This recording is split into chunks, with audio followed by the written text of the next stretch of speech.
All right, everyone. Welcome. This is my good friend David McDonald. David has been he's been on YouTube for a while. A bunch of you have already seen some of his work and really enjoy his channel. And today we just thought we'd meet up and chat and talk about some of the interesting aspects of this path. How you doing, man? I'm doing really good. Yeah, thanks for inviting me to chat. I've been really looking forward to this. So yeah, I can't wait to see what we. Yeah. Again, there's no fixed questions, so just see where it goes. Yeah. The only thing that comes to mind just initially is, what seems to be at the leading edge of this for you? I mean, even if that means right now in this very instant, what's arising? There's one word that comes to mind, and it's been on my mind for the last few days, and it's immediacy. And I'm not sure exactly how to describe immediacy, but it really has been kind of the key thing that's been there's a lot been going on since Angelo's retreat, during Angelo's retreat, and afterwards. But everything now, in a sense, is just, it has this just pure immediacy to it, this unfindability to everything. So to thoughts, to sensations, to visual forms, to sounds, nothing can be grasped, nothing can be captured as a sense, and nothing can be. You see, the language is it's just so futile in trying to actually describe one's experience, but the word immediacy comes to mind, and really this is all very recent. As you know, I've been uploading videos about kind of what's been happening, but really at Angelo's retreat, I've been sort of, as I was going through the rounds of meditation, you probably were there when I asked him the question about identity. You might have been there for that, and I was just really, really obsessed. It was obsessed with this thing called identity. What is identity? There's something called identity here. I didn't know what it was, and I was just obsessed as it were.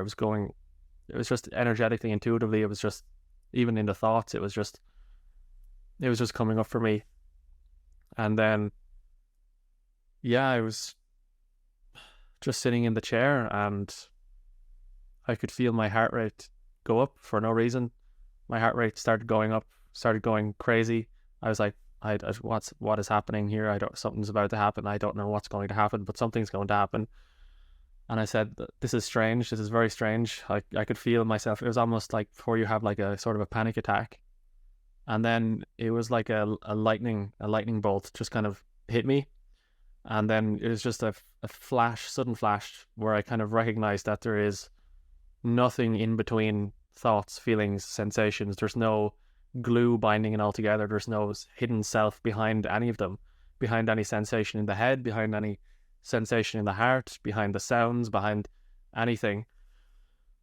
And to put it bluntly, I freaked out. I got really scared for about 1 minute.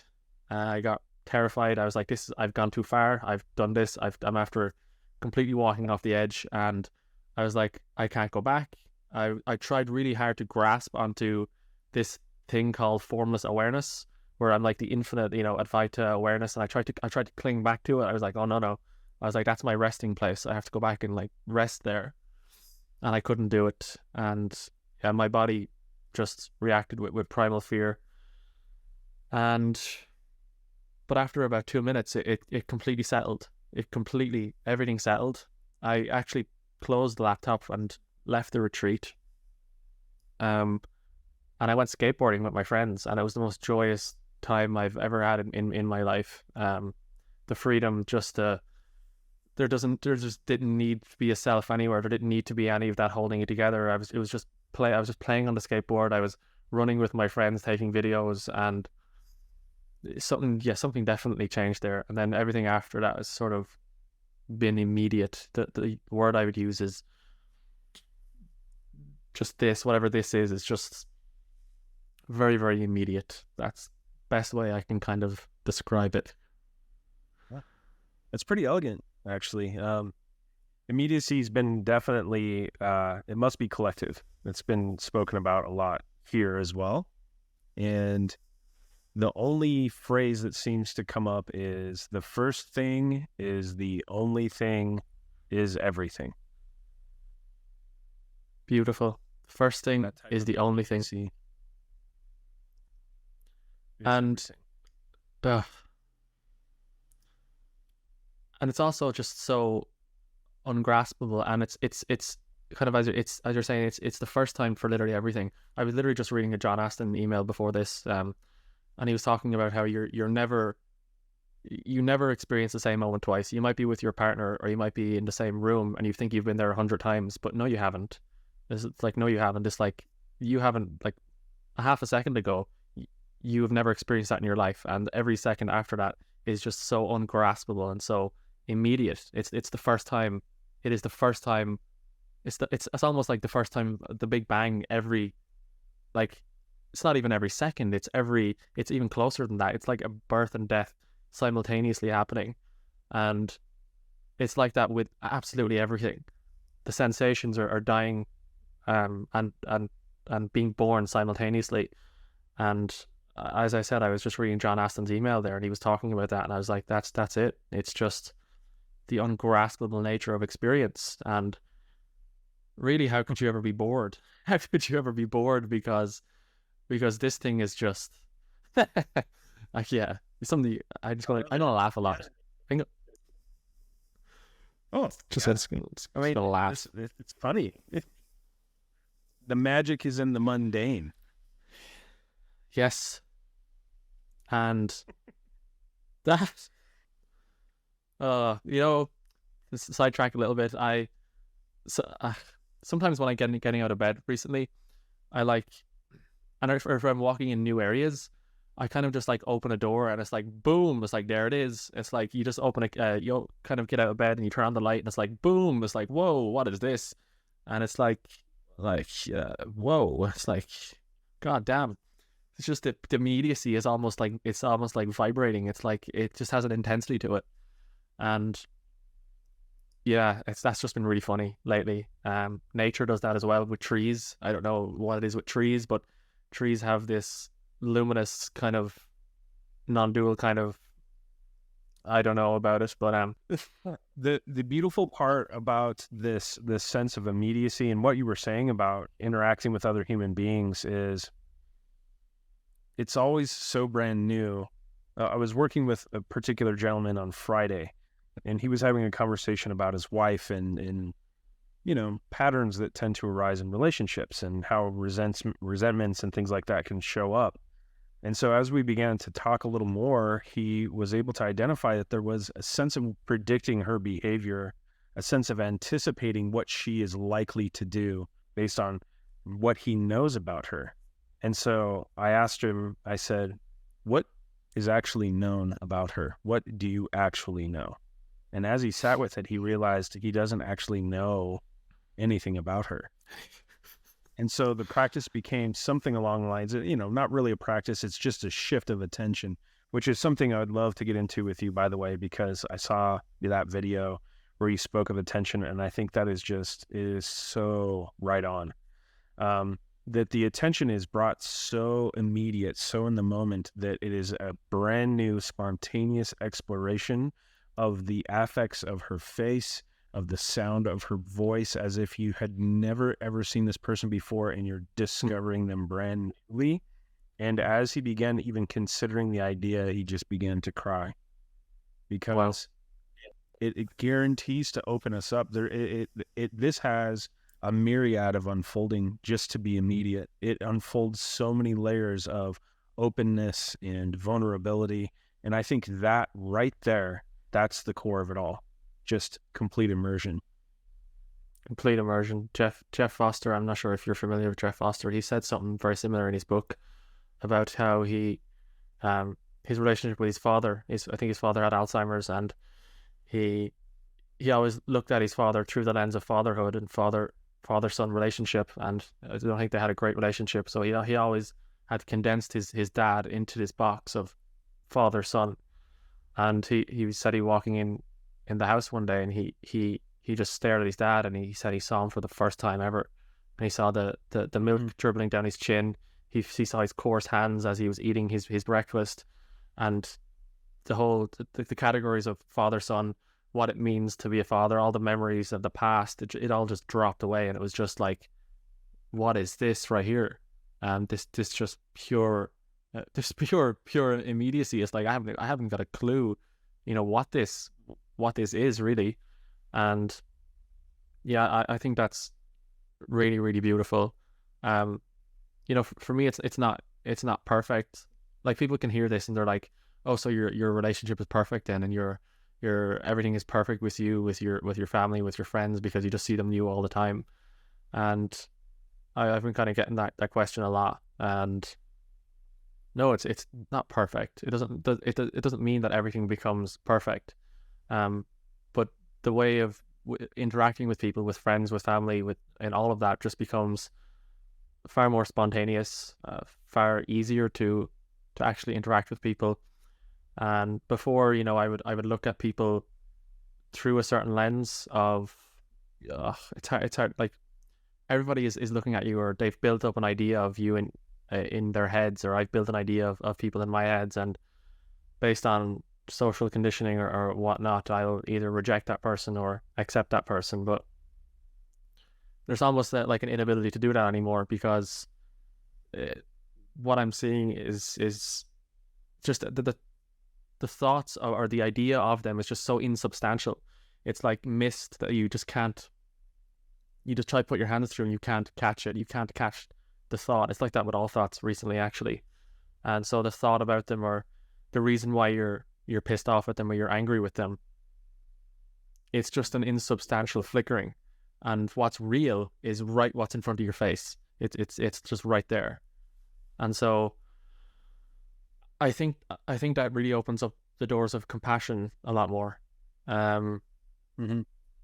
I'm not saying I'm perfectly compassionate. It's always something I've kind of struggled with in this path, was kind of I've always been a kind of more of a withdrawn person throughout kind of my life, but I think this makes it a lot easier by not identifying with the idea or the character that you've constructed of somebody in your head. And if you approve of that character, and if you approve of that idea, instead of just listening to the sounds coming out of their mouth, and just watching their body language, and you just enter a whole different universe there. And that's the case with that's the case with awakening in general, isn't it? Like, for someone's first awakening, they're just living in sort of thought world. They have an idea of who they are. They have an idea about who everybody else is. And I made this meditation. You've seen it on my YouTube channel. About, if you haven't had an awakening, just watch this. It's kind of a guided meditation, and it's really all I'm doing there is pointing people to the sensations, to just the immediacy of just this. Listen to the sounds, feel the sensation of your hands. Isn't that prior and somewhere immediate than the character that you think you are? It's right there. It's that simple. And Beautiful. yeah, I'm that's rambling a bit, but yeah, Media. No, this is great. That direct experience is immediate. It must be. And the reflective nature of thought is so strange in that way. And, this works everywhere. I love the fact that it seems to be arising for you in interpersonal relationships, because those particular long-term thoughts seem to be some of the most challenging. But I would posit this, that maybe it is perfect. This is exactly how it needs to be, but it will just never fulfill whatever this idealistic realm of what perfection seems to be, Absolutely. Of course. It's so much easier to meet people where they are when you're directly with them versus through a theory or some kind of long-term thought-oriented relationship, some sort of conceptual base of connection. Yeah, I was in the grocery store earlier today, and sometimes, it's like the tide. Sometimes it just feels like being blown completely wide open. And I picked up a candle, and I smelled this candle, and I almost completely just broke down crying in that moment, because just being overwhelmed with the experience. It was like falling in love with everything all over again. And maybe there's a sense of that for you too, with these people that you might have thought you knew at some point, but now There's something else happening underneath the content of thought. Yes. Yeah. And what really comes up for me, again, another theme that's been with me for the last while is mystery. Like, I feel into the sensation of the hands, and as I mentioned in my attention video, there's no that sensation isn't tracking back to like a point behind the eyes, because that's just another sensation. It's like sensation isn't receiving another sensation, so it's just like the sensation is immediate, as we said, and it's just born to itself, dies into itself, and it's just radiating there, and I have no idea. I don't know how that is happening. I don't know how that's happening at all. And as I said, the word that comes to me is mystery. It's like, drop your conceptions of what the candle is and how it smells and your interpretation of the candle is and all of that, or your feeling of the shopping bags in your hand. Like, what is that? What is the actual immediate sensation? It's like, I have no idea. It's just complete mystery. And John Aston explores this so well. I've been kind of working with him a little bit every Sunday, but it's so mysterious. Even just this, like the sensation, like, what is that? It's like, close your eyes, remove the label hands, and it's this amorphous kind of cluster of like tinglings. And it's going back to the word immediate. It's like, immediate isn't even the right word, because it's like, is it immediate now or is it immediate now? The second you say that's immediate, it's already gone. It's like you just the second you even begin to move your finger, it's already vanished. It's like it's so, how do I even explain it? It's not even fast. It's like, it's faster than fast. It's like the second you even try to capture it, it's already gone. And it's just like that with kind of everything. And mystery is just the word that comes to mind. It's like, I have no idea. I'm inquiring into it, and you just kind of go to the center of it. It's just kind of floating there, this weird amorphous tingling. And it's like, what is that? It's like wonderful. Yeah, it's like a sense of curiosity without a need for an answer. It's open-ended, you know? I love the use of mystery and the use of secret were terms that were really common in the method when it came to acting, for method acting. And what's really strange here is mystery and secret kind of seem to go hand in hand. So the mystery of not being able to grasp it at all, and the sense of secret when it comes to insight, there are just some things that cannot be expressed. They cannot be shared because they're that immediate and they just don't get translated. That is the secret. And it feels like there's always a secret along with the mystery. It seems like the deepest we can enter into integrity is when there is an insight that we just can't even remember, but we can feel it like it's still here. Yeah, I mean, the remembering would just be a reflection of it, wouldn't it? It's just always. You had a card. You made a card. Did you say it's like thought is hallucination? This card you where is you put it on Instagram or something? It really resonated about thoughts. It's like oh yeah, here you go. Oh yes, thought is hallucination. Yes, and that's actually been resonating with me as well. It's like they're just.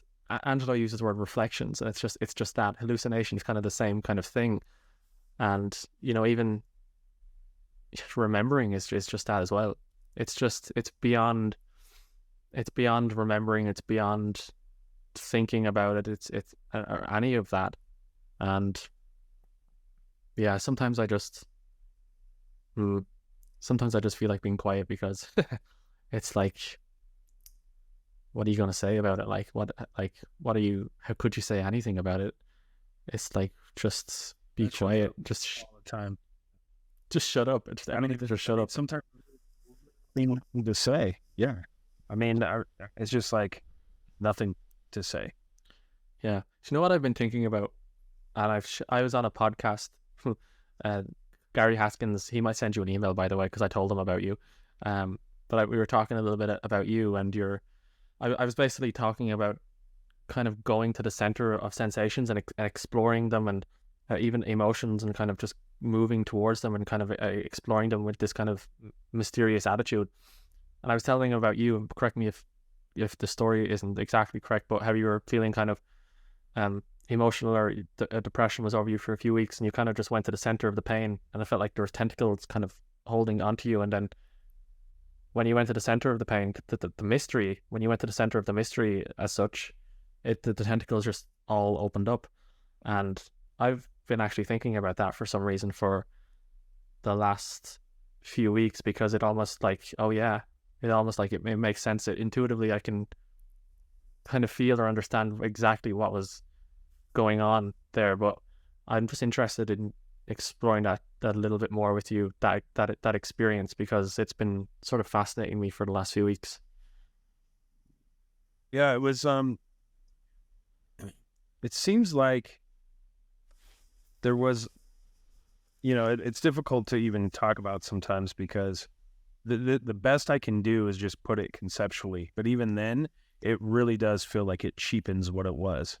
But if there's any level of what can be translated, hopefully maybe that can be the case. But it felt like there was a clear falling or heading toward the center of something, like a force similar to gravity pulling.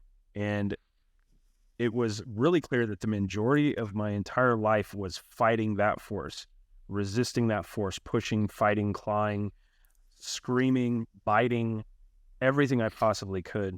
And for some reason, at this particular place and this particular time, and as Angelo will say, timing is everything. It was just right, and I was able to allow myself to let go. And it was really clear, this sense of falling, that in the framework that I had already created in the mind was, if I fall, I have to hit something really hard. That's what falling means. I have to hit something on the way down, or I have to hit a ground or something. But it became really, really clear that there was a falling toward whatever this experience was, whatever this reference, last vestige of what I refused to explore. It became a sense of weightlessness. It was, oh, I'm not falling. There is no ground. There is no bottom. And in that, there was a lot of sorrow. That's what it seemed like anyway. And it seemed ancient. It seemed like this, ancient tar or something that was just like poured over the body, and I just couldn't get rid of it. And the only two thoughts that prevented me from really going all the way there were, this is going to kill me, and is this ever going to end? And when I somehow let go of those, I didn't care anymore if it was going to kill me, and I didn't care anymore if it was going to end. The anticipation disappeared, and that's when I stepped directly into whatever it was. It was very much like it. Yes. I don't. Yeah, that's just beautiful, and it also reminds me of the time when you asked me last time we spoke. It's like, if the whole universe, if everything was pain, would there be pain left?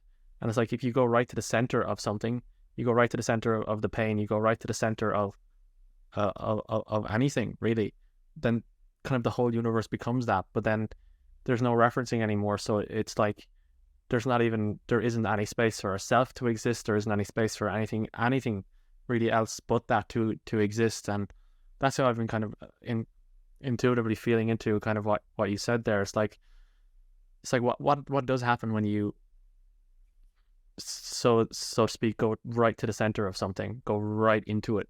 It's like you're feeling an emotion, you're feeling even a sensation. What happens if you explore it so deeply that it just becomes the whole universe, and it just becomes everything? And then you don't even know what it is anymore. You can't even reference anything anymore. And then I also resonate with having nowhere to land, because that's where the fear came in for me when I was during retreat. Is it this exact thing? It's like endless free fall, because there's no background witnesser looking in on experience, like, oh, I'm having an experience, I'm a witnesser, or I'm self with a capital S, who's just big awareness having an experience of life. You just can't even land on that anymore. And it's, as I said, I was just felt like I was just grasping at things as like something to land on. Adyashanti says, you know, it's this, you can't rest, there's nowhere to rest your head. And I just resonate really with that. And just the way you have of just describing things is just so intuitive. It's so it's almost like poetry. It's so different than me because for whatever reason I'm just like stupidly direct. I'm like very, very direct and like one pointed, and I just like to use like my attention on that and teach other people to use their attention as like a surgical tool, to just like pierce sort of into things. And I just very direct in that way. But I don't know, man, your way of saying things is like has this intuitive, energetic feel to it that I can't explain.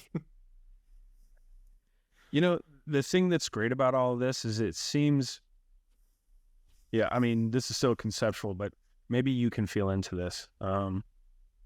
It seems as if we are all destined for bodhisattva, all of us, and that this is just one really big game, and this is part of the fun. And so some people might like the sound of the voice here. Some people might like the beard or the look of the face, but there is always someone that speaks directly to everyone, and it's not always the same people. That's the beauty of it.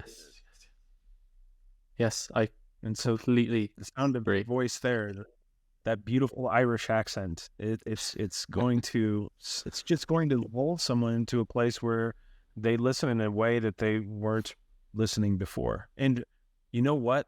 This is all about listening, all of it. That's what this bringing of attention is getting to a place of such immersed listening that there is no need for expression any longer. That's what that death was like. It was pure listening. Complete. No resistance. Nothing there to even process the information. I was the sound. I was the background. I was nothing. Wow.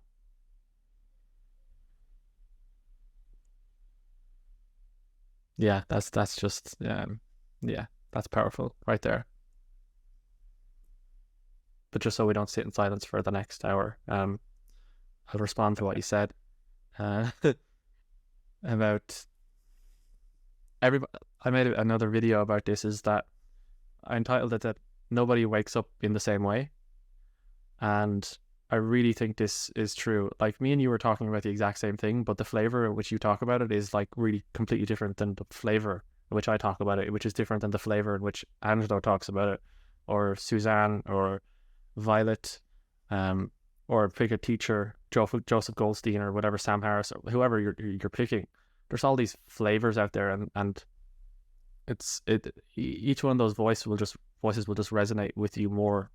And I kind of give a little bit of a disclaimer because I've been getting a lot of comments on my videos recently of people in, say, the Advaita tradition or in some other religious tradition kind of coming in and saying, well, like, how dare you speak on these matters? It's like you are not one of the sages from India. You're not one of the great masters that have come before you. It's like, how dare you disrespect them by speaking about these things? It's like, you don't somebody said you don't possess non-duality, and I was like, well, yeah, of course I don't possess non-duality. Like, of course I don't. This is non-duality. I know. I was like, what is happening here? And it's my point back is that just everybody, like, anything can wake you up. Like, you could stub your toe on the door, and like the pain could radiate through you, and until everything becomes the pain, and it could just like, oh shit, what was that? And it just could wake you up. Let alone like if somebody talking on YouTube or a master in India. It's like you could get woken up from literally anything, from a butterfly landing on your hand. So I like this idea that like the teaching of just this like belongs to a teacher. It like belongs to a certain group of people or a certain faith or a certain, whatever. I kind of don't vibe with that, but back to the point, like, everybody wakes up differently, and it's the way I kind of interpret that is it's just the causes and conditions. So we've all had different histories, different pasts. There's a different body here, a different structure, and however that wakes up is kind of just different for everybody. And you're right, like someone may resonate with your beard and be like, oh, this guy is like fascinating, and then like the words he speaks is like, oh, there's like a double whammy there. So it's, oh, the beard and the words, it's like, oh, that's like, oh, I kind of get what he's saying. And then somebody look at my receding hairline, they're like, oh, this guy is like interesting. And actually I made a video, a video kind of went viral like the other day, but I had a cold during it and I kept sniffling. So I was sniffling, like I sniffled like 100 times during it. And there's so many comments underneath it, like, dude, why are you sniffling? Get a tissue. It's like, God damn. And it's like, okay, well, maybe that resonates with somebody and it might, it might wake them up. It's like, come on, guys. Just listen to the words being said already. Just the one thing I could probably point to for you there is anytime someone wants to post a comment or say something about how wrong the message that's coming from here is, the most natural answer is, yes, of course you're right. Heck yeah. Literally. Because there's no resistance to even that. I mean, every little bit of feedback, it comes in, it doesn't rattle, and then I go, yes, of course you're right. There's no no's, if you will. It's only yes. I'll kind of, even if you said this to me before, even if you say no, it's a yes. It's like no pushing, no pulling at all. It's not our job to change minds, but that's not what we're doing. We're speaking for truth, and if it's resonating, then that's where the truth is. If it doesn't resonate, then you're right. Yeah, that's actually it. And look, as a surgeon, and if you're doing surgery on someone and they for some reason just won't sleep, maybe that isn't the best situation to do that kind of surgery. Yeah, exactly. In other words, takes two to tango, and if it's really not resonating with someone, then the message isn't for them. Yeah, 100%. And it was actually before Angelo's retreat, before I, just for conventional way of speaking, like the sense of self kind of just, I seen it to be nowhere. Before that, even after awakening and sort of in the non-dual phase, where like energetically the sense of kind of self with a capital S got spread out onto everything, there was still a sense of me having to like trying to evangelize people and like be very evangelical about this message. Like I have to tell everybody about it, or I have to like, I'm with my partner and I have to like tell them about it all the time. And it's just not like that anymore, at all. And I was in my town the other day.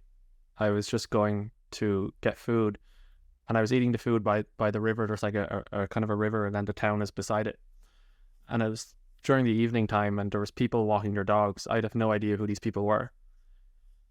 Someone was walking their dog, somebody was fishing, two girls were talking on a wall.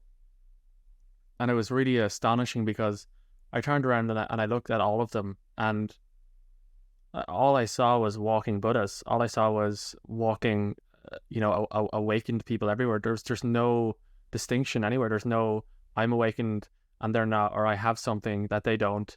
It's like everywhere I look, it's just that. And these people that are walking is just that. And I have no desire to go up and like try save them or anything like that. It's just, they're just, I don't know. It's just walking Buddhas everywhere.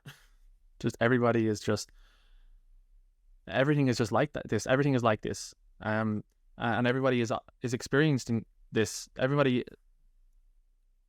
already, it's so hard to talk about, but everybody is already experiencing this. It's just whatever, the conceptuality of the mind kind of clouds it, if you will, speaking relatively. But this, I just don't have anything. I do not have anything that nobody else has. And it became so clear because there was such an equality to the environment and to every other human being that was walking by, because I just didn't have anything in me there wasn't even a me there. There's nothing I possess that somebody else just does not have. And that was really a kind of a powerful, really, really powerful moment the other day. So I'm sure you would have seen that before. Yeah. Yeah, it's very much started as there's nothing here that isn't there, and then it was there's nothing there that isn't here, and then it was there is nothing anywhere. It was there is no having of anything. But it's the same thing. It's really all the same thing. It's really all the same thing. Yeah, it's yeah. In Buddhism, you can use this term widely, but like one taste. There's just like one taste to everything, to everybody, to every conversation, and it's completely freeing as well, because that insight really frees you up to just live your life normally again, like in the relative, because there's no specialness about you, that you are higher than anybody else, or you're a higher self. It's like, go skateboarding with your friends. I love playing Xbox. I'm going to get Starfield when it comes out next week, because I love gaming, and I'm just going to continue on just like nothing has happened. That's just how it's been for me. It's like life just continues on normally, but maybe somebody else wants to become a monastic and go to the mountains, then that's also fine. Maybe somebody wants to be a non-duality teacher, that's also fine. Maybe somebody wants to never tell any human being about this ever and just live their own personal life, but that's also okay. It's like, it's just fine, and life doesn't need to change in some dramatic fashion. And you just really see the beauty of the relative as such, because the absolute and the relative are just two sides of the same coin. The relative is the absolute is the relative, and it's just nothing has to change. I don't know if you see it the same way, but I've kind of been thinking about that recently.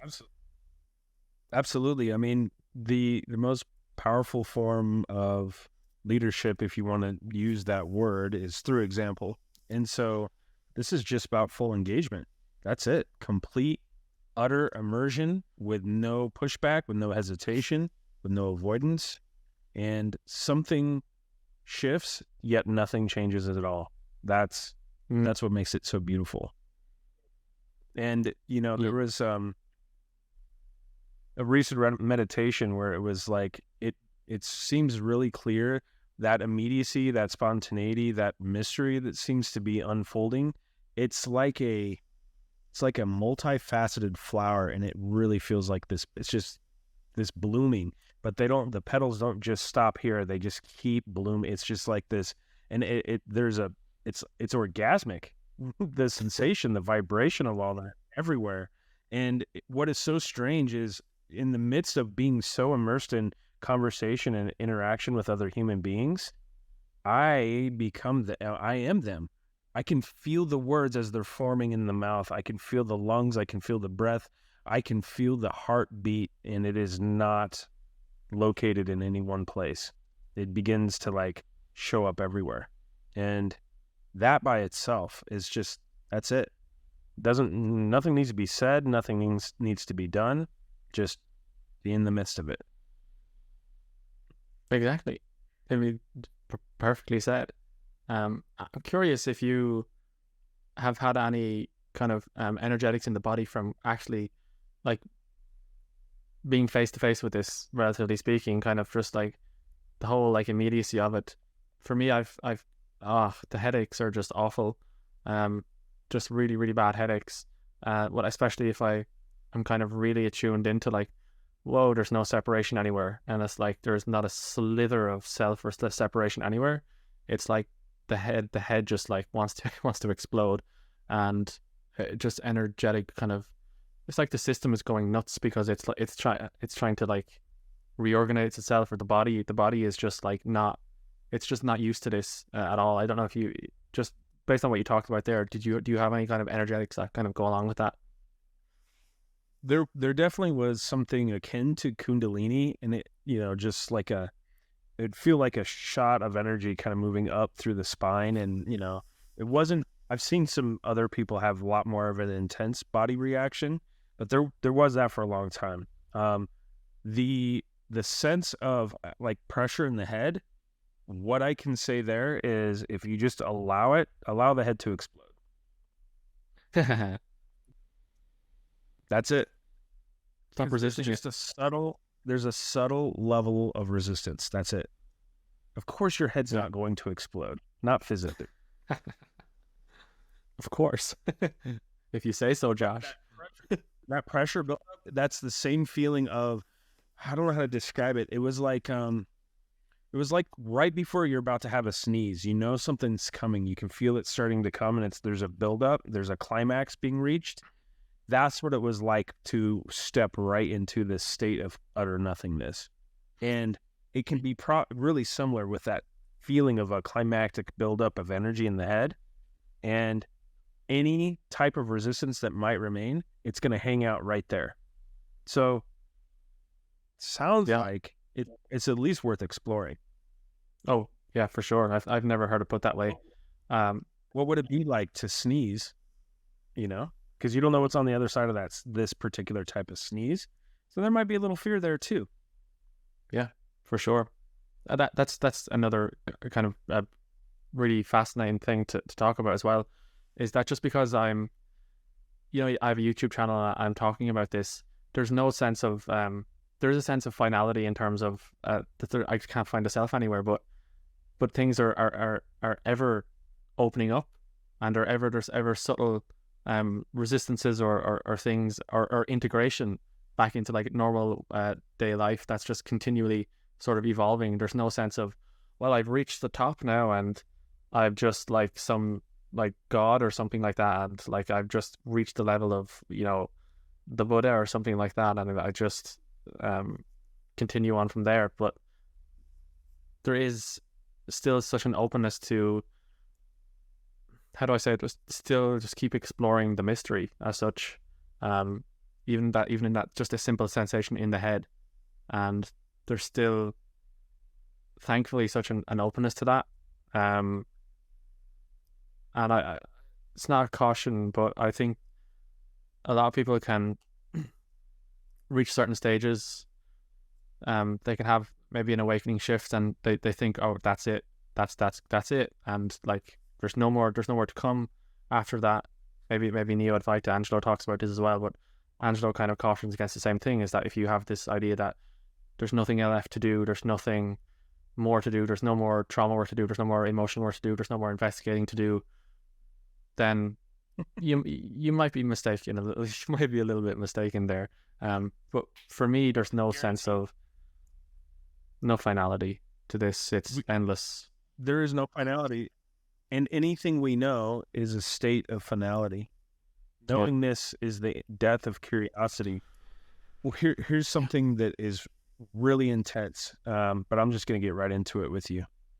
Let's do it. I go through a period of death. I die sometimes every day. I die every couple of days. I completely die. Death again. And with every death is a rebirth.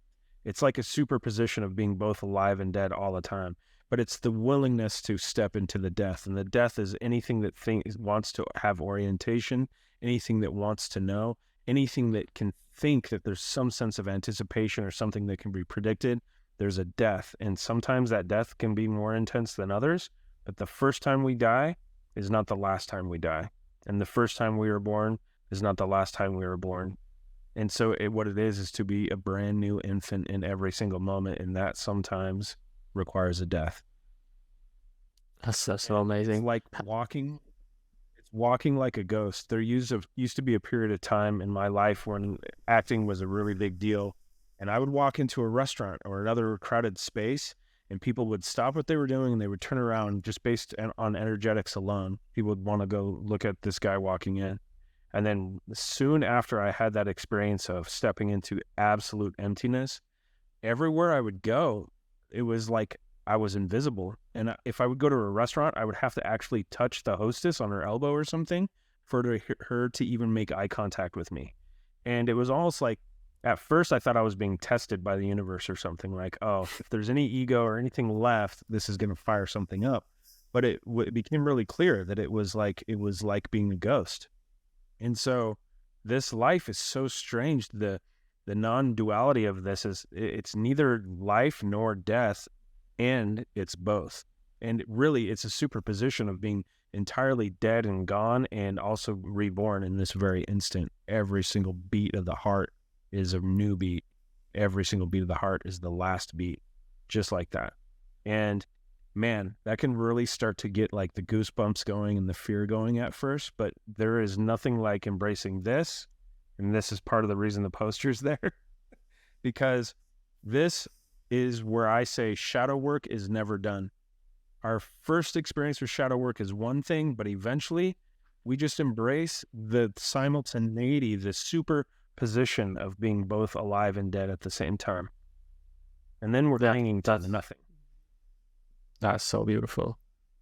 I'm curious though. You said this happens at the start. You said it happens every couple of days. Experientially, how do you distinguish between that happening literally every second versus the kind of what you're talking about happening every like couple of days? Every once in a while, it feels like it's difficult to put, but every once in a while, the intensity, which is something that cannot be predicted, feels like it's getting to a point of gone. Other times it's softer. And so the moment-to-moment stuff just has a kind of a softer feel to it, but it's still a gone, but it's not like an intensity of like just absolute nothing. And so that intensity feels like it's a buildup. So that it's almost like that pressure you're feeling in the head. There's like just a very strong sensation that something's about to happen and no clue what that is. Just the mystery is becoming very bright, and it's just like, boom, it's a major like burst of gone. And then other times it's just this soft gone, back, gone, back, gone. So it's can be difficult to put into words. Yet overall, it's like I don't know, like a star exploding or something. It's hard to say. There's a reason why they call you the walking red pill. There's a reason why I have you call that on my phone contacts. It's like I'm sitting here like, whoa. Where did that come from? Angelo said it. So Angelo, when did he said it? Was it at the retreat? I think it was. Yeah, in one of his videos or at retreat, he called you the walking red pill, and I was just like, that's literally it. So we need to get a tattoo of a little pill with legs on it or something.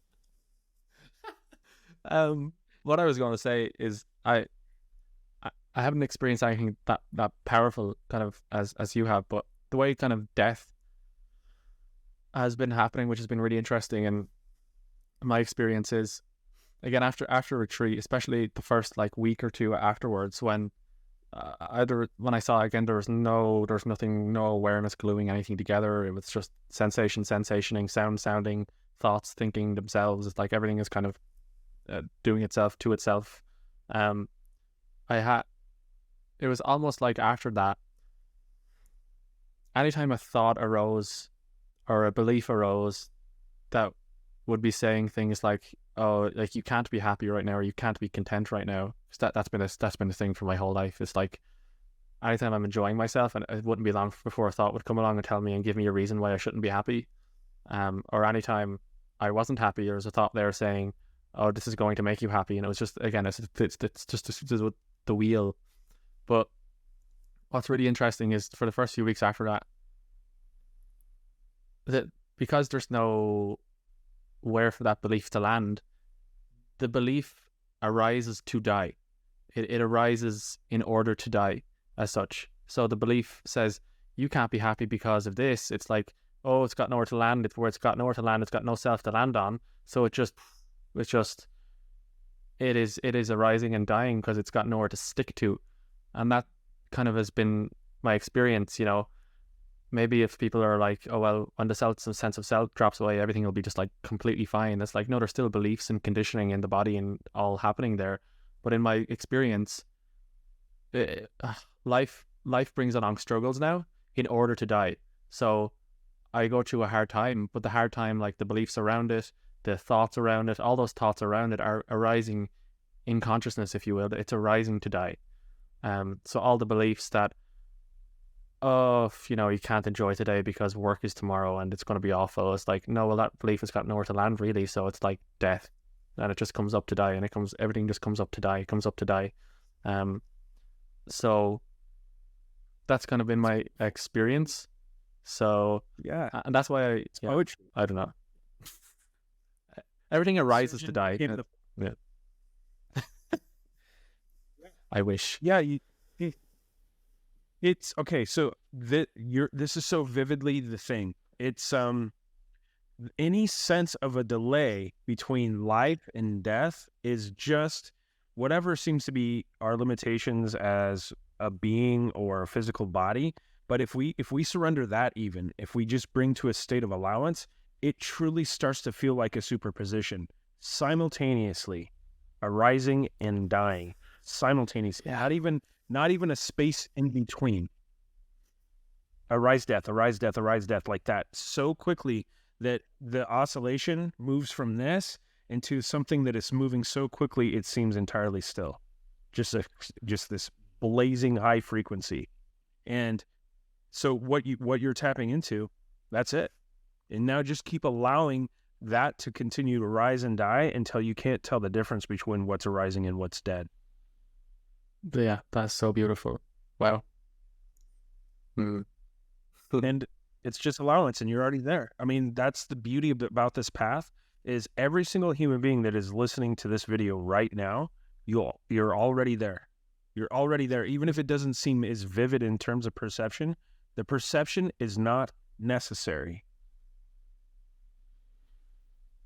Just allow the perception to peel away. Allow the view to peel away. Then it becomes one sense. It becomes one everything. And it is simultaneously alive and dead, right here, right now. All of it. Not so scary. No. It's... There's so many so many words for this. I think Angelo uses the word unborn, the unborn sometimes.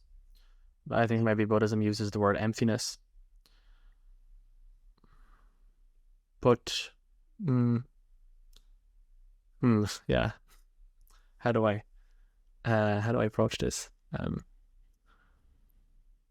I'm going to approach this just what I'm about to say in two different aspects. One in sort of an intellectual aspect, which is completely it's going to hit the mark, and then the second one experientially, and see if you can tie the two together, see if I'm inquiring into this in a way that kind of resonates with you. But I've been reading a book recently called The Genius of Being, and he is essentially helping us inquire into the nature of this as such, into the nature of what he calls the absolute. And he really begins by taking us through like the history of language, and how kind of language becomes thought, and how language kind of structures up everything and divides everything up. And he uses the word distinction, so it creates distinctions.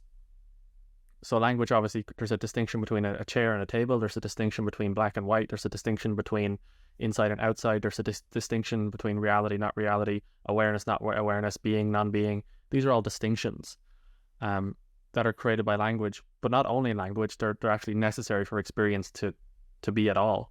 A worm, for example, has no concept of language, but it can still distinguish between different types of food or hot climates, warm climates. So distinctions are essentially necessary for experience as such. But he was getting us, he basically said there's no way to actually describe this next part to you, but if you could just close your eyes and picture for a second that there's no language, and just really just feel, and you'll kind of maybe touch into something that's distinctionless. So there's no inside, no outside, no up, no down, no left, no right, no being, no non-being, no life, no death. You can't call it nothing, because that's nihilism. It's not nothing, because nothing is still a distinction between everything. And you're still making a distinction. You can't call it an infinite space of awareness, because that is just another distinction. And it's just complete paradox. And I kind of resonate a little bit with that. And I've been investigating, going to the experiential side of this now. I've been kind of tapping into that by exploring sensations and thoughts. And you go looking for a thought that is disturbing you, or a sensation, and you can't find the borders or edges to the thought, and you can't even find the shape of the thought. You can't find when it's arising, when it's dying, and then the sensation is the same. And it's almost like if you pierce it enough, again, it's a terrible use of language, but if you pierce it enough, it's almost like it's made of nothing. It's made of this distinctionless place that he was pointing to in the book The Genius of Being. And I kind of like that way of talking about it, as the distinctionless. I don't know what you think about that, but I found it very interesting. It's the labels and the language are difficult, and absolutely it is the non-created, it is the annihilation of nothing. It is dynamic still in neither. It can only be felt. But even then, it's not being felt. Nothing's being felt. God, it's I like the piercing. That the journey there is extremely visceral. In fact, the journey there must be so visceral that what is visceral breaks any ability to distinguish sensation. That's it. That's what the death was like. It was a complete, utter surrounding of extreme visceral sensation that it broke itself. And when to say nothing is also not fair, because you can't really describe it that way, but it was emptiness. It was the non-created. It was the unborn. It was no way to put it into words, my friend. The journey there, though, is which seems most intense. That which seems like cannot be handled in terms of any type of distinguishable experience. That 1% of the universe that we choose not to accept, that is where we immerse ourselves into the singularity of the moment of creation and destruction. It's like being stuffed into something so small and expanding into an infinite boundary that there is no possible distinction between the two. Between anything. How would you recommend somebody, for people to find that point that they're kind of not seeing or they're resisting? You even get this on a more relative level as well, is that people know that they're kind of suffering from repressed traumas, but they can't even find it as such. I get people like this quite a lot. It's like they don't even know where to look. It's like we're here talking about this point that you should kind of look at. You need to turn around and kind of dive straight into it as such. But what would you say to somebody who can't even find that point? When the flower is about to bloom, there's nothing we can do to make it bloom. So to step into a space of allowance, this is the essence of stillness. The truth is, we don't need to find it. That's just what the mind is attempting to convince us. It's already there, and it's been so pervasive that if we get still enough, we come into direct contact with that. If there is a pain there, it's never gone anywhere. And it's becoming so still that no distinction, no distraction is able to pull us away from sitting in the midst of that very thing. Our shoes are on fire and we no longer need to stomp them out. Instead, this particular flame is compassionate, but we just don't know it. So we allow that compassionate flame to burn through everything that exists, everything. And at first it seems to encompass the body, then it encompasses the sensational space, then it encompasses the perceptional field, then it encompasses everything beyond that. We become the fire itself. It cannot be found. We cannot find the root. There is no origin. There is no cause. It is simply establishing that we are now going to be with the effect. And that is very still. so still that even thoughts begin to create a vacuum. This is Adyashanti saying that, once you make it to the top of the mountain, you must take the path back to the village. The first place here is really getting to the top of that mountain, and that is so still. Alan Watts would say, if you go to the top of the mountain to find Zen, you didn't find Zen at the top of the mountain, you brought it with you. That includes anything that feels like deep trauma or suffering. It is, we bring it everywhere. And so if we get still, we get in contact with that. And one promise, this is a promise.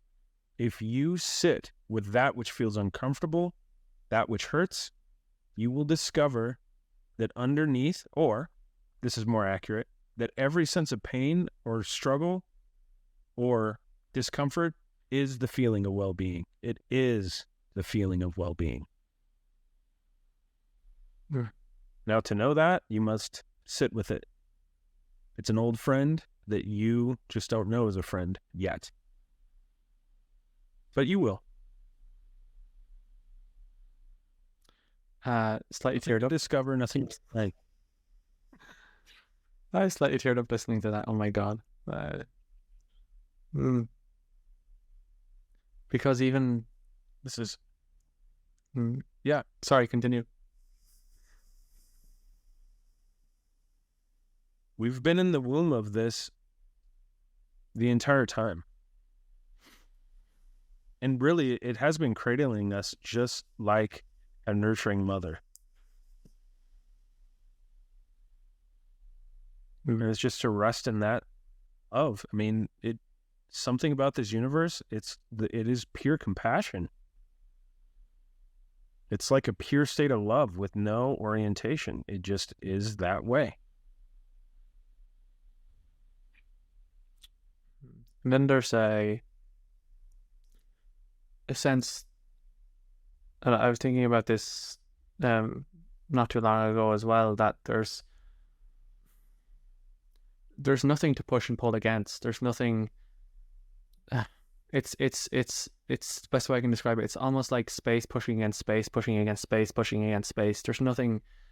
If I'm in the car and there's a driver in front of me and I'm getting angry at the driver, it's like those thoughts of that I've constructed of the driver are just this as well.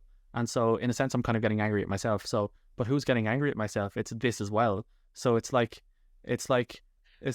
space pushing against space, pushing against space, pushing against space. It's like this pushing against this, pushing against this. And I was sitting in the car because I was getting frustrated, and I was like, this makes no sense. It's like the frustration, like getting angry at this part, even anything. It just makes no sense because it's like reality pushing against reality, which makes no sense. It makes no sense at all. How can reality push against reality? It does not make sense. I was just like, this is interesting. That's actually beautiful inquiry right there. That entire line, that could be a really powerful meditation. Yeah. To just organize that in a way, because that is exactly that right there. Of course, it makes no sense. There's no way.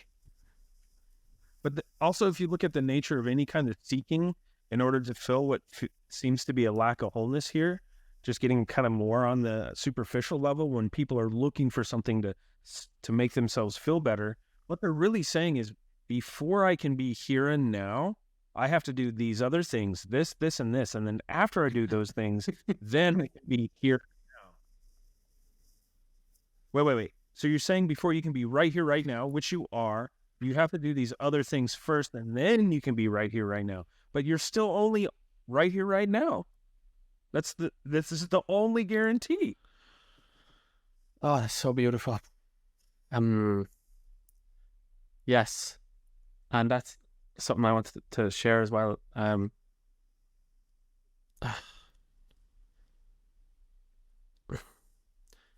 The sense of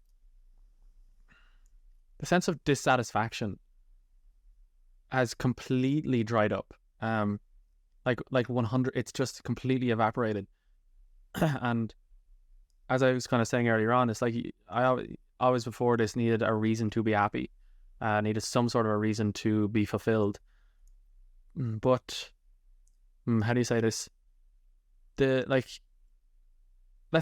imagine that the desire got fulfilled, and I had found the perfect job. So I'm walking into the office, and I'm walking into my perfect job. What is that? That's just the sensations. It's the sounds. It's still the sounds. It's still the breath. It's still the thought. It's still the environment moving, shifting, and it's exactly what's right here, right now, with me thinking about wanting that, and it's the exact same. And so in that way, it's this one taste, kind of just, it's like this one taste everywhere. And you've never, ever needed a reason to be satisfied. You never needed the new job. You never needed the new partner to be satisfied. You just never needed anything because it's already here. And that's, like, as I said, I'm still reactive. There's still conditioning in the body, and, I'm all of that. And I'm working there, inquiring, and still, but I can say that the sense of like existential dissatisfaction with life, that I just need to be somewhere else. I need to be in a higher place or better job, or I need to finish college right now. They are just mere flickerings of the infinite. They're mere flickerings of, I'll use the word, the echoes of the unborn. Even those thoughts of me wanting to be there are just this. And even if I got there, it would still just be this, as you were saying. It's like, I love the word one taste, because it's just one taste everywhere. But that's not to say that people might be hearing that and they're like, oh, well, everything is just equal and mundane then. Everything is like the same. And it's like, no, it's so hard to talk about, but it's not like everything is like mundane and equal. But there is this sense of just satisfaction following you, even through being excited, and even through feeling like the hormones in the body are making the body feel like a bit down, or even if you're meeting friends, or even if you're like sitting at bed, it's just this underlying as such, or not underlying, but it's flowing through literally everything, the sensations, the thoughts, the sounds, this satisfaction that kind of can't really be touched. Yeah, that's kind of what, I don't know, that's what I would say. It's beautiful. It's this non-created ocean of liquid color cannot be stepped with. There is no vacuum. There is no separation from any of that. And the subscription that we must enter into a state of resistance in order to appreciate or to experience joy is that primary belief that seems to get established. All I can say is, and this is a perfect way to wrap this a little bit, because I know time's coming to a little short for you, but no, think of it this way. Keep going. To sit with which is most immediate is to embrace resistance until you cannot see what resistance is any longer. Resistance is the joy. It is the joy. But we say we don't like this part of the joy. That's funny. That is funny. That's funny. That is funny. There is no resistance. There is no distraction. It's embracing it all and not creating a distinction from that which cannot be distinguished.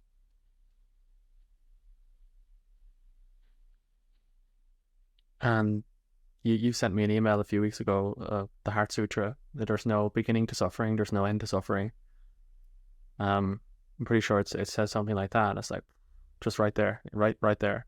No beginning, no end, and it's just it's just this. I like to use the word "this" all the time, because it's like, it's just this. The emotion, it's just this. It's like it's the color over there. It's just this. It's like the feeling of my hand on the back of my head. It's just this. And it is what it is. We go back to our famous saying, it is what it is. It's like, whoa. It is what it is. Yeah, it is what it is. That, yeah, people love that part. That the last kind of talk we did is like, just, we kind of made it go viral. It is what it is.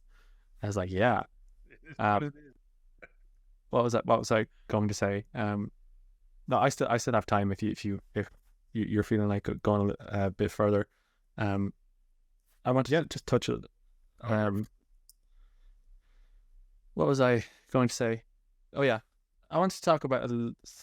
I had this on my mind to talk with you today. Something a little bit different. I might start getting into kind of religious territory, and people might hear this and be like, "Oh God, what is he talking about?" But so let's do it anyway. Before all of this, I was a Christian fundamentalist, evangelical, and years ago I was like, okay, I can't do this anymore, and basically I'm leaving. I can't sacrifice basically everything about myself because of a belief I can't prove and whatnot. But I'd really love to hear your opinion on this.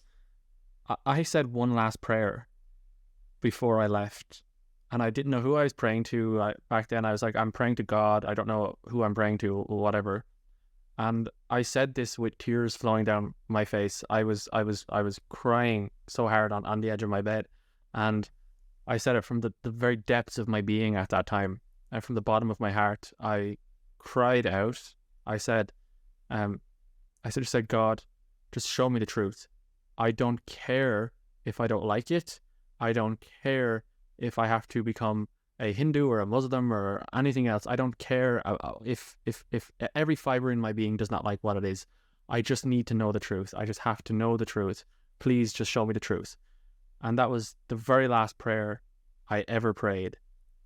And that same yearning has always stayed with me for forever. And now here I am now today, but also in very subtle ways and in smaller ways. Like a few weeks ago when I was investigating the center of attention, I just become naturally curious about this by myself for whatever reason. And I kind of got stuck on the inquiry. It's like, where's the tension coming from? And I was like, oh, like the sense of self. And it's like, where's the tension? And I said a kind of a prayer again. I was like, oh, again, in this situation with what I'm investigating, I just want to know what the truth is. Please just, guide me into the truth. Truth. I don't want anything else but truth. And the second I said that, I clicked onto Facebook and I saw a post from somebody in one of Angelo's groups about the exact same thing I was inquiring into, attention, in the exact same way. And I was like, whoa, this is nuts. And I clicked on the comment section and somebody recommended a video of somebody on YouTube who talks exactly about this. And I just interviewed him the other day. And I was like, whoa. And I don't, there's nothing external. There's no deity God sitting up there like answering my prayers. But in some way, there's this yearning for truth that gets expressed and answers itself in some way. Like it like answers its own prayer, or I don't know how. I don't know, but there's just to everybody listening, if you have a yearning for truth that comes above everything else, if you're actually willing to pray that prayer, like, just show me the truth. I don't care what it is, because so many people can be like, well, I want the truth to be this way, or I want the truth to be that way, and we have our own emotional biases towards things. But if you can just say, okay, below all of that, if I just want the truth, and if you can genuinely pray that from the bottom of your heart, I genuinely believe that you're in for a ride. There's something, yeah, you're in for a ride. And I don't know how that works. I'm just interested to hear your opinion on that. Yeah, there was an oscillation with truth for a while. There is no truth. There is only truth. There is no truth. There is only truth. And it really comes back to immediacy. Truth is nothing that remains consistent. It has no form. It is formless. It is both form and formlessness. It is either. And it's just one of those things that can only be known in the instant, in the moment. But the beauty about truth, whatever it seems to be, is every time it arises, every time it becomes clear, we just know. And we don't know intellectually, and we cannot predict it, and it cannot ever apply to anything outside of this very instant. That's the strange thing about truth. And even if we use words and there's these ideals and these concepts that we present, that still is an obscuration of the truth, because it can only be experienced in this instantaneous, intimate place of here and now. That's it. Only firsthand. We can get close. We can pretend that we're touching it through language. We can pretend we're touching it through story and metaphor.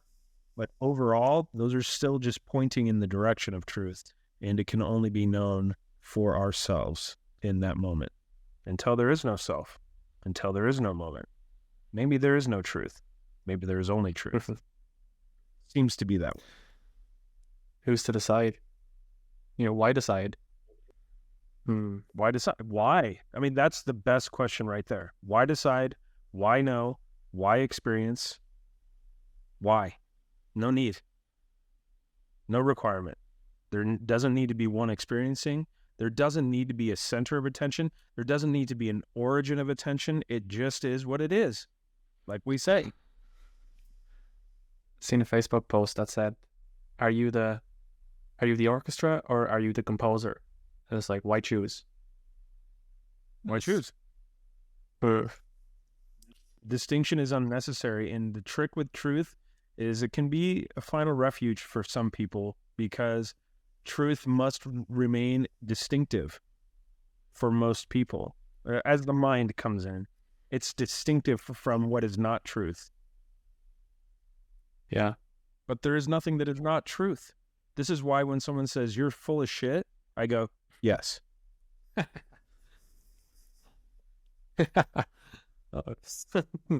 Oh. But even me saying this is why, immediately that's vanished, and that's become a non-truth. It just cannot be captured. It cannot be grasped. It cannot be pointed to. It cannot be rested with. Letting all of that go gets us to a place of there is no us. There is no place. My heart rate's just gone up again. Actually start letting go. We let go of letting go. And then we let go of letting that go. And then we let go of letting that go. And it's a fractal. Like you were saying, it's zooming into a fractal of a fractal of a fractal, and somehow simultaneously an expansion infinitely.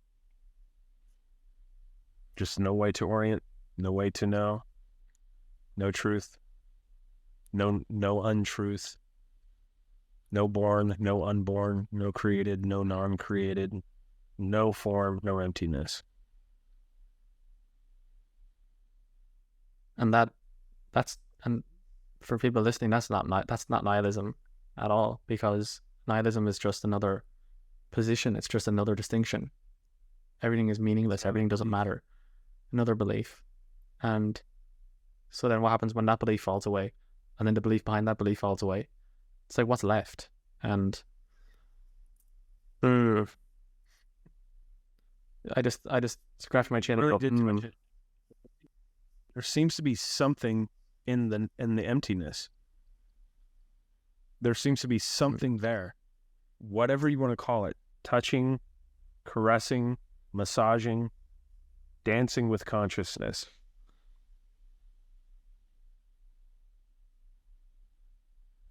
But it just cannot be known. It cannot be understood. It cannot be referenced. There is no consistency. It has to be firsthand. That's the only truth. But I'm not even saying it's relative. That's the strange part, is it is universal. But the experience must be at least, and even an experience, there is no experience, but even that is a gateway. That experience must be very personal for us until there's nothing left to be personal.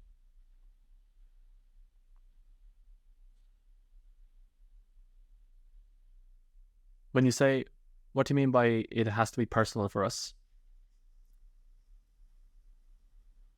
The taste, that one taste that we speak of, it is the taste of the strawberry. I can tell you what a strawberry tastes like. I could show you a picture, but that it will not be able to taste that strawberry by that explanation, by that translation of words. So in order to know what a flavor of a strawberry is, one must take a bite for themselves. It just seems very personal that way. Yeah. But then it transcends into something that's universal. No way to put it into any position that's going to have a cause and effect or make any sense, even within a realm of time. Not going to happen. Yet, it can be felt. As this, we talk about kind of no way to orientate. And I've seen a video of Violet talking about actually when she lost, the sense of self, that she didn't really have any way to orientate, but that also kind of appeared in relative life as well. There was really a way to orientate in relative life. I'm curious if when this all began happening for you, did you struggle with that in relative life, like no way to kind of orientate in terms of like relative living as well? Man, it was a sense of being so gone, so dead, that there was a period of 2.5 years. I have no idea what happened. So upon asking, when I got back with Angelo, must have been October or November. I'm like, hey man, this video looks really fun, because he had posted an interview, and he's like, where the hell have you been? My phone starts blowing up, and I'm like, what the hell? And he's like, where have you been? You've been gone for 2.5 years. And I'm like, it's been like a month. And he's like, no, look at the messages. And I look at the messages, and I'm like, whoa, it was like time travel.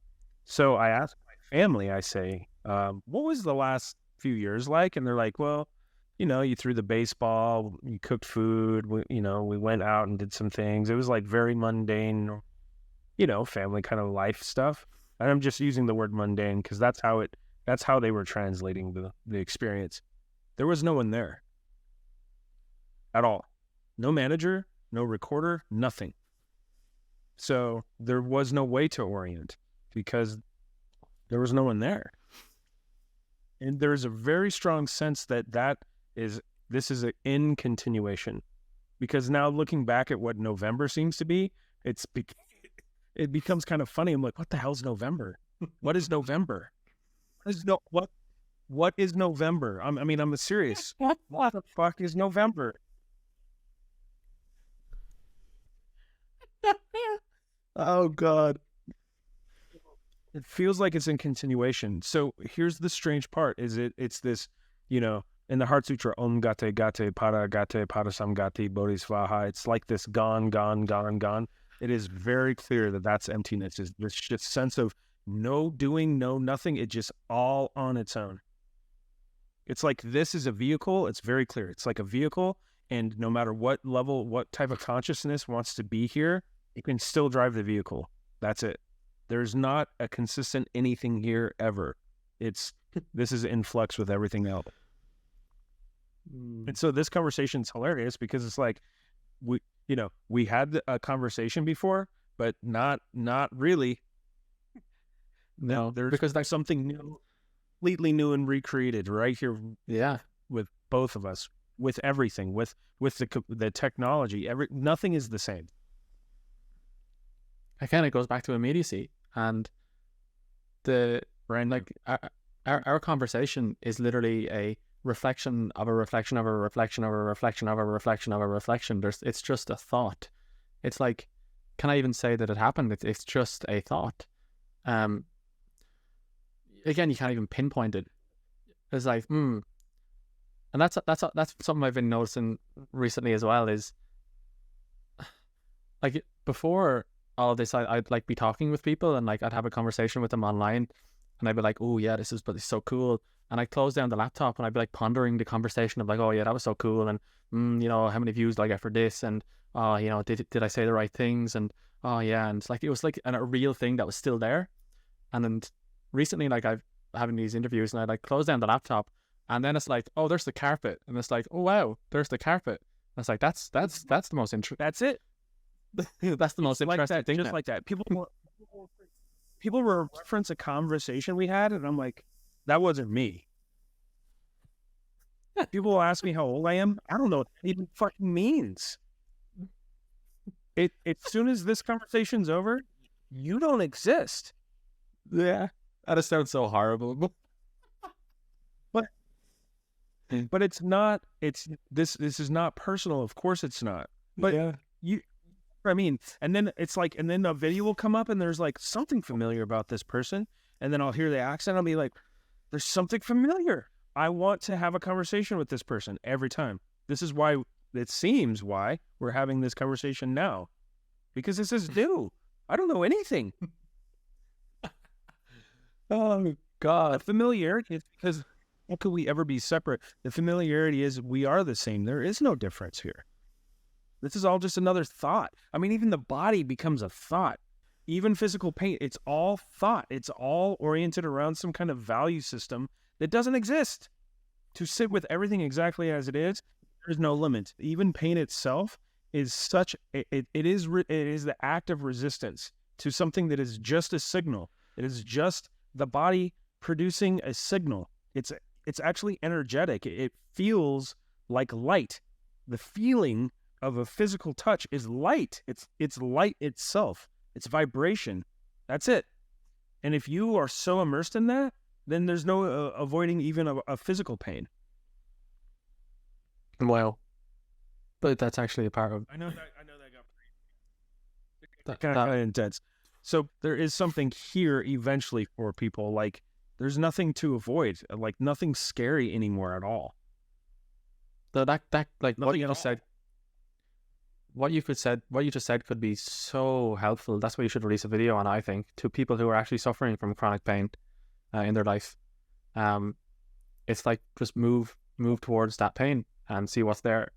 So I encourage you to make that video, because there's definitely a lot of people out there who actually suffer from a lot of chronic pain. Chronic pain and anxiety are exactly the same thing. People don't see it. But what happens is you start becoming so resistant and avoidant to any sensation that every sensation becomes painful. And that's chronic pain. That's it. Well, But I also don't encourage people to enter into the physical pain space until they've had such a vivid, emotional, suffering awakening, getting all the way into that space. Because it seems like if there's any kind of layover with what seems to be suffering or emotional pain, then that will just lend itself to the physical pain as well. But physical pain and emotional pain are essentially the same. They're the same thing. It's just perception oriented. What is being resisted? And the thing is, resistance doesn't even exist. It's so crazy. It doesn't exist. The resistance is pleasure. The resistance and the avoidance is well-being. This is the discovery. To allow whatever comes up. We don't even have to lean into it. We don't have to go find it. Just let it show up and be with it so completely that it's funny. I've seen you laugh more here than the majority of the videos that I've seen, because this is light. Maybe enlightenment means losing all sense of weight. Weightlessness, yeah. Just to, again, it's space going into space, falling into space, falling into space, falling into space, falling into space, space pushing against space, pushing against space, pushing against space, pushing against space. Yeah. Water pushing against water. Okay. It's like, Oh wow. That you talk from. Yeah, you gave a meditation on my channel last time, and it was like you said water pouring into water, pouring into water, pouring into water, and it's like yeah, just right there. It's like that's the, in a way, that's the only teaching. Water pouring into water is the only teaching, as such. Space going into space. Yeah, that's wow. Going back to the pain thing. There's actually examples of, the monks in India and things like that. They actually sit for so long that they have to get surgery on their legs and things like that, because they can just literally sit in that pain, as if it was nothing. So it was really, really, really fascinating. I kind of working with somebody. We consider himself a Mahayana Buddhist, and he's telling me his stories about actually, if you go to India and things like that, if you go to like hospitals, it's like so many like monks coming in with like there's like their tendons and their nerves in their legs because they just sit for so long in like the one position and they just do not feel the pain. Yeah, I mean, at first it's like a curiosity. This is kind of how it was here, is that, oh, there is something there, and there is something that seems to be at such an intensity that it wants me to pay attention or prevent it from happening any further. And then it was like, wait, what's there? There's nothing there. What is pain? What is it? It's nothing. It's space pushing against space, pushing against space, pushing against space. And so all of this journey, this adventure, is just exploring where the threshold seems to be. When we talk about exploring the boundaries of whatever the sensation is, whatever the experience is, we're not saying that there's any exception there. Find every single boundary and see if there's actually a boundary at all. That includes pain. But that's why it's such an adventure.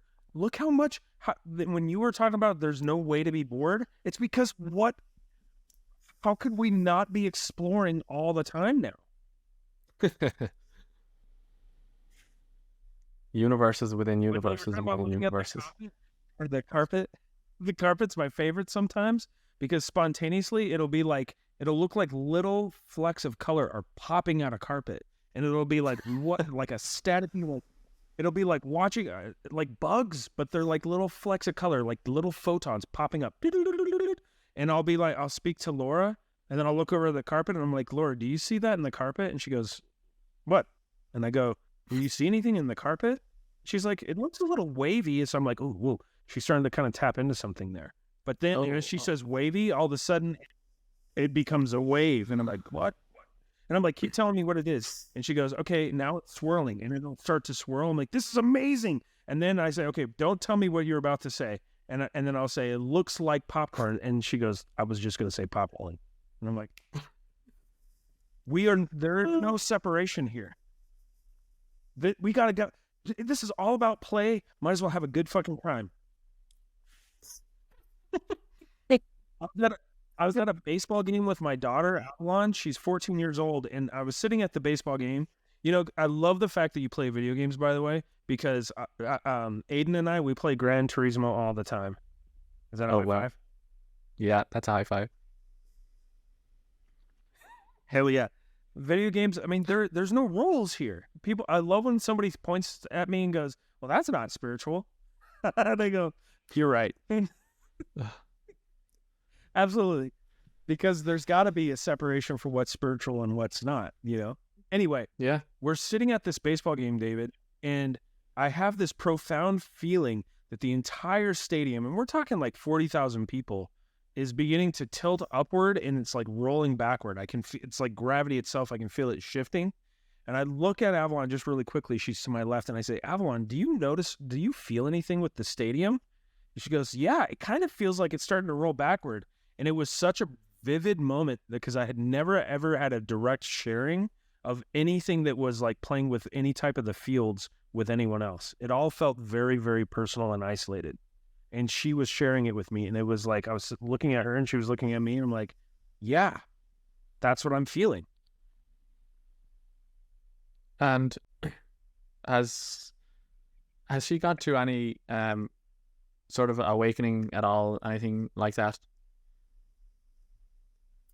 She has whatever precursors seem to be here, because Angelo says, you know, sometimes you get lucky. And that was kind of like this. I mean, I have no problem saying that this particular character, this particular human got really lucky when it came to awakening, because it was just so spontaneous, with no practice, with no sense of what that is.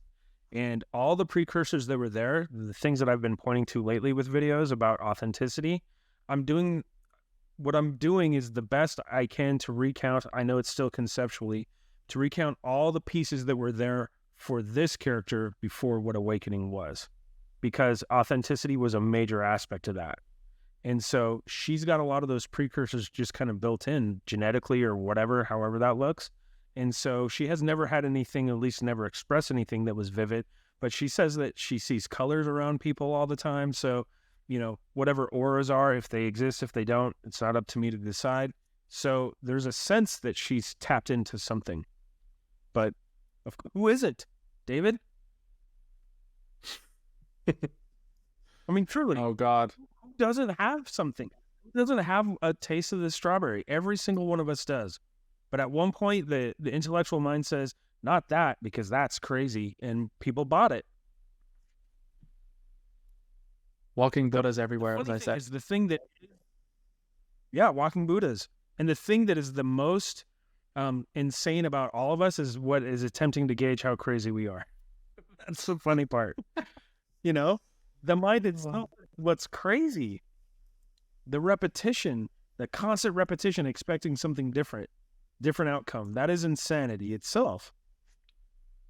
Sam Harris was talking about this as well, about how like we're all kind of suffering from what he calls like minor psychosis in terms of like people have like this voice going on in their head even, and it's like following them around into every single room they go. They're having a conversation with themselves, and it's like people who have this conversation out loud, we call them maniacs and put them in a mental asylum. But because it happens internally in your own head, it's completely normal. And it's like it's like this it's just, again, it's just mind divided against itself in some weird way. I have no idea.